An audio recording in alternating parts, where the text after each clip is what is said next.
kusoo dhawow abno official fadlan channelka haddii aad ku cusub tahay subscribe saar.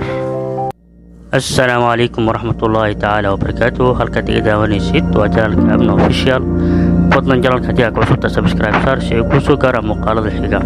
ha ilaawin inaad like saarto muuqaalka aad u share garayso asxaabtaada. okay, ciwaankeena maanta waxaan kaga sheekeynaynaa maxay muhiim u tahay in la dhiso koox shaqaale oo xoog leh. xitaa hal abuurka leh kuma qiyaasi karaan fikradda si ay u gaaraan guusha dhabta ah la'aanteed caawimaadda kooxeed. si fudud waxaa jirta shaqo aad u badan oo hal qof uu keligiis qaban karo.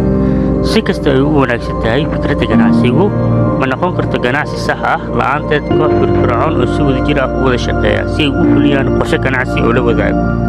kooxdu waxay asal u tahay mar walba ka qaybgalka iyo dhammaystirka shaqooyinka kala duwan, waayo kooxdu waxay dhammaystiraysaa hadba shaqada nooca ay tahay.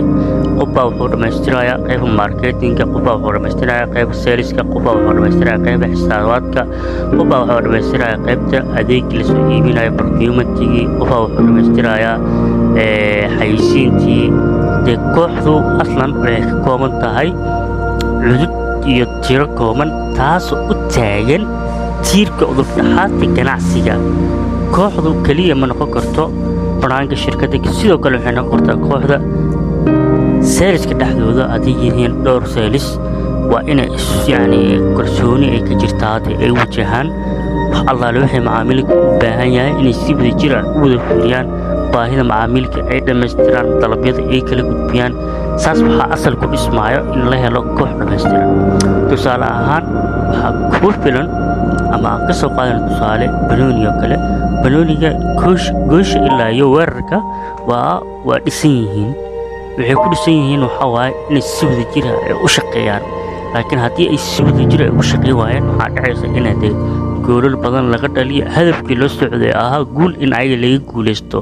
waxaad ku talgashaa mar walba kooxda shaqada ay kala liitaan, ay kala furan yihiin ama shaqada aysan u qabanaynin sidii la rabay. waxaad ku tashtaa mar walba guuldaro. laakiin kullamaa kooxda shaqada ay isku xiran yihiin, ay hal ujeedo hal mowqif oo ay ka dhexayso oo ah ujeeddada sidii macaamiisha loo qalcin lahaa, saleska loo kordhi lahaa, faa'iidada loo kordhin lahaa, waxaa meeshaas ka dhalanayo horumar mid financial ah iyo mid shaqo ah. soo marka waxaa rajeynayaa muuqaalka inaad wax badan ka faa'iidi. badan channelka subscribe saar si ay ku soo gaaraan muuqaalada xiga. asxaabtaada u share garay, hana ilaawin like inaad saarto muuqaalka si ay dad badan uga faa'iidaystaan. mahadsanid.